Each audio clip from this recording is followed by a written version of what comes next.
रामकृष्ण हरी अवधूत चिंतन श्री गुरुदेव दत्त. कशात आपण सर्वजण मजेत असाल, भगवंताच्या भजनात तल्लीन असाल अशी अपेक्षा करते आणि आजच्या व्हिडिओला सुरुवात करते. बघा, मानवी जीवनामध्ये जर एखादा नियम आपल्याला करायचा असेल तर खूप मोठे कष्ट सायास करण्याची गरज नाही. अतिशय सोपे नियम आपण आपल्या जीवनामध्ये जर धारण केले तर आपला प्रपंचही चांगला होईल आणि परमार्थही चांगला होईल. भगवंताने हे जे आपल्याला जीवन दिलंय ते कशासाठी दिलेलं आहे? नोकरी मिळवण्यासाठी, धन कमावण्यासाठी, आणखी बंगला बांधण्यासाठी आणि वय झाल्यानंतर सगळ्याला सोडून जाण्यासाठी, एवढ्यासाठी काही जीवन भेटलेलं आहे तर नाही. प्रपंचात राहून परमार्थ करायचा आहे. नरदेहाची इति कर्तव्यता म्हणजे मोक्षाची प्राप्ती आहे आणि त्यासाठी नाम संकीर्तन हे साधन सांगितलेलं आहे. पण जीवन इतकं धावपळीचं झालेलं आहे, कशालाच वेळ नाही. कुणाला बोलण्यासाठी वेळ नाही, कुणाच्या घरी जाण्यासाठी आजच्या व्यक्तीला वेळ नाही. तरी सुद्धा वेळात वेळ काढून आपल्या जीवनाची सार्थकता आपल्याला करायची आहे. म्हणजेच काय, थोडंसं नामस्मरण, थोडंसं भजन, चिंतन, मनन, निजिध्यासन जर आपल्याला आपल्या जीवनामध्ये करायचं असेल तर थोडासा वेळ स्वतःला द्यावा लागेल. कारण तुम्ही इतरांना वेळ देता पण स्वतःसाठी मात्र वेळ काढत नाही. का? आपण म्हणतो वेळच नाही, पण वेळ हा काढावा लागतो. कुणालाही वेळ नसतो. पण बघा, वर्षभरात आपल्याकडून कुठल्याही प्रकारच्या जर सेवा होत नसतील तर चातुर्मासामध्ये तुमच्याकडून सेवा, साधना, उपासना नाही झाल्या तरीही चालतील, काही हरकत नाही. ज्यांच्याकडे वेळ नाही, कुठल्याही प्रकारची साधना ते करू शकत नाहीत, पण तरीही 4 महिने जर एखादा नियम आपण पाळला, एखादा संकल्पयुक्त जर नियम आपण 4 महिने जर केला तर तीच देवाची साधना होईल आणि त्याचाच पुण्य लाभ तुमच्या पदरात पडल्याशिवाय राहणार नाही. कुठल्याही प्रकारची साधना न करता फक्त एखादा नियम जर आपण संकल्पयुक्त 4 महिने जर केला या चातुर्मासामध्ये तर आपल्याला साधनेचंच पुण्य आपल्या पदरात पडल्याशिवाय राहणार नाही आणि आपल्याला पुण्य लाभ झाल्याशिवाय राहणार नाही. मग या 4 महिन्यामध्ये कोणते कोणते नियम आहेत ते आपण जाणून घेऊया. ज्यांच्याकडे वेळ आहे ते खूप मोठी साधना करतात. काही जण स्तोत्र पाठ करतात, काही जण मंत्र पाठाची सेवा करतात, नाही का, संकल्पयुक्त संपुटित असा मंत्र जप करत असतात. काही जण अनेक प्रकारचे जे ग्रंथ आहेत त्याचं पारायण करत असतात. पण आपल्याकडे जर कशालाच वेळ नसेल तर आपण एखादा नियम या चातुर्मासामध्ये करायचा आहे. नियम अनेक आहे, तुम्हाला जो आवडेल तो नियम करा. बघा, सकाळी उठल्यापासून संध्याकाळी झोपेपर्यंत कोणते कोणते नियम या महिन्यामध्ये पाळायचे आहेत ते मी आपल्याला सांगते. पहा, सकाळी आता काही जण उशिरा उठतात तर आपण पहाटे 5ला जरी उठलं, आपली दिनचर्या जी आहे ती आपल्याला सुरुवात करायची आहे. आणि म्हणजेच काय, तुम्ही जर 6ला उठत असाल तर 5ला उठा, स्नान करा आणि भगवंताची 5-10 मिनिटाची सेवा करा. ते झाल्यानंतर तुमची जी दिनचर्या आहे त्याची सुरुवात होते. आणि मग सर्वात अगोदर सर्वात महत्वाची गोष्ट, ठरवायचंय सकाळीच उठल्यापासून ठरवायचंय की मी आज काय करणार आहे आणि काय करणार नाही. आपल्यातले अवगुण आपल्याला काढून टाकायचे असतील तर स्वतःला नियमामध्ये जर बांधून घेतलं तर ते शक्य होईल. बघा, प्रत्येक जण हा सद्गुणी आहे असं मी म्हणणार नाही आणि प्रत्येकाच्याच अंगामध्ये दुर्गुण आहेत असं मी म्हणणार नाही. माणूस गुण आणि अवगुणांनी हा बनलेला पुतळा आहे.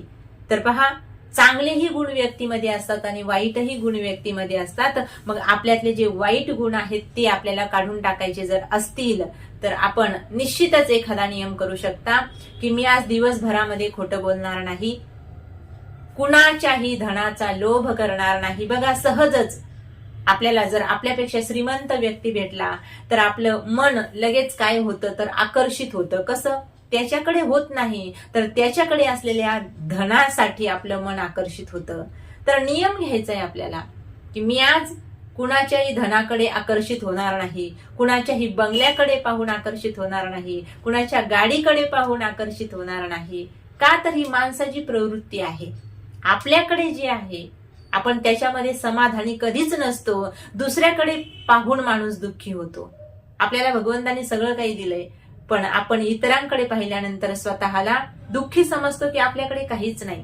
म्हणून हे जे विकार आहेत ते जर काढून टाकायचे असतील तर या 4 महिन्यामध्ये आपण एखादा नियम धारण करा. बघा, षडविकार जे आहेत, काम, क्रोध, नाही का, लोभ, दंभ, मद, मोह, मत्सर, हे जर काढून टाकले तर माणूसच देव झाल्याशिवाय राहत नाही, पण हे विकार आपल्यातले जात नाही.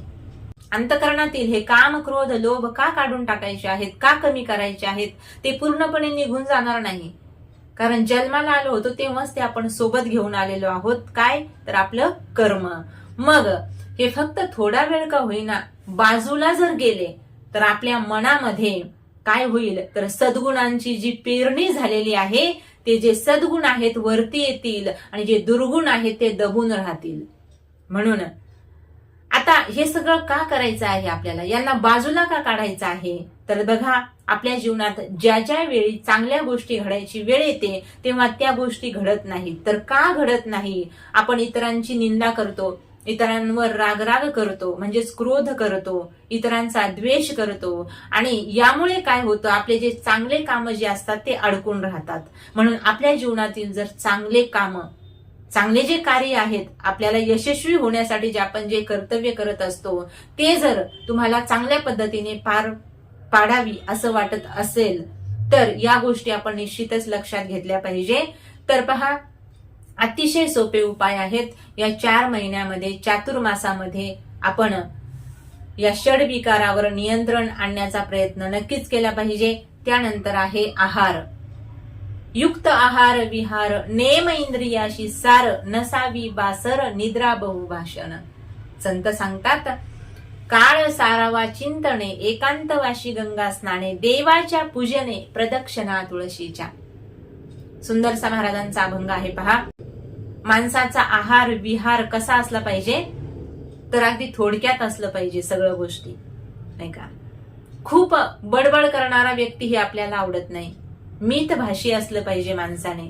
युक्त आहार विहार, नेम इंद्रियाशी सार.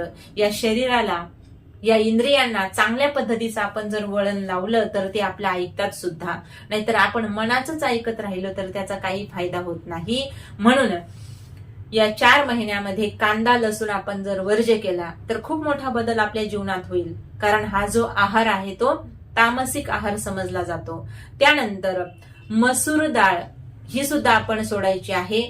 त्यानंतर आपण जे काही दिवसातलं बोलतो आहे लोकांना ते थोडंसं कमी करून आपल्या साधनेकडे आपण लक्ष द्यायचं आहे.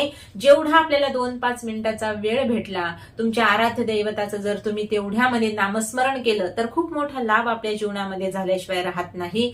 किंवा काही ताईंना काहीच काम नसतं, स्वयंपाक झाला, घरातलं आवरलं की शेजारणीकडे जाऊन त्या गप्पा मारतात. आता गप्पा मारतात म्हणजे काय, तिथे काय ते हरिपाठ म्हणत असतात का, अजिबात नाही.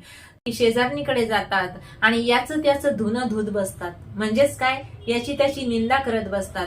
पण हे निंदा केल्याचे जे पाप आहे ते आपल्याला लागत असतं. याचा खूप मोठा दोष आपल्याला लागत असतो आणि हा दोष आपल्याला जर काढायचा असेल तर या 4 महिन्यामध्ये आपण कुठल्याही प्रकारची कुणाची निंदा करायची नाही, हा सुद्धा आपण संकल्प करू शकतो. तर आता हे झालं आपल्या शरीराविषयी, झालं आहाराविषयी, झालं नाही का. चांगल्या प्रकारचा आहार आपण घ्यायचा आहे, बाहेरचं खायचं नाही. 4 महिन्यामध्ये बऱ्याचशा गोष्टी आहेत पाळण्यासारख्या, पण जेवढ्या पाळता येतील तेवढ्या तुम्ही नक्कीच पाळल्या पाहिजे. संध्याकाळच्या वेळी आपल्या घरामध्ये माऊलींचा जो हरिपाठ आहे, जे सनातनी असतील, ज्यांचं अध्यात्मावर प्रेम आहे, जे वारकरी आहेत, त्यांच्या घरामध्ये 15 मिनिटं कमीत कमी रोज हरिपाठ नित्य नियमाने होत असतो. आणि हरिपाठ म्हणजे हरीचा पाठ ज्या घरामध्ये होतो ते घर अगदी सद्गुणांनी बनलेलं एक मंदिर असतं असं म्हणायला काही हरकत नाही. आणि त्या घरातील जी मुलं आहेत ती सुद्धा संस्कारी झाल्याशिवाय राहत नाहीत. का, आई वडील जे घरामध्ये करत असतात, आई वडील जशा पद्धतीचं वागत असतात तशाच पद्धतीचं वागणं त्यांच्या मुलांचं असतं. म्हणून तुम्ही जर सात्विकता दाखवली तर तुमचे लेकरं सुद्धा चांगले होतील, मुलं सुद्धा चांगले बनतील. नाहीतर नुसतेच खूप पैसे असून उपयोग नाही, खूप धन असून उपयोग नाही. संस्कार सुद्धा आपल्या मुलांवरती पडले पाहिजे. त्यासाठी आपणच काय केली पाहिजे तर आपल्यामध्ये सुधारणा केली पाहिजे. नाही वर्षभर हे नियम झाले तर हरिपाठाचा नियम या चातुर्मासामध्ये आपण केलाच पाहिजे. दुसरी गोष्ट आहे ज्ञानेश्वरीचं वाचन. ज्ञानेश्वरी माऊलींनी लिहिलेली आहे, हिचं सुद्धा आपण वाचन करायचं आहे. सात्विक आहार घेतला पाहिजे. थोडासा नामजप आपण संध्याकाळच्या वेळी घरामध्ये केला पाहिजे.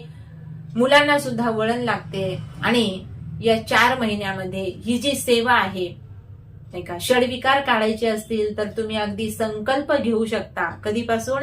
या आषाढी वारीपासून संकल्प घेऊ शकता की मी खोटं बोलणार नाही, कुणाची निंदा करणार नाही.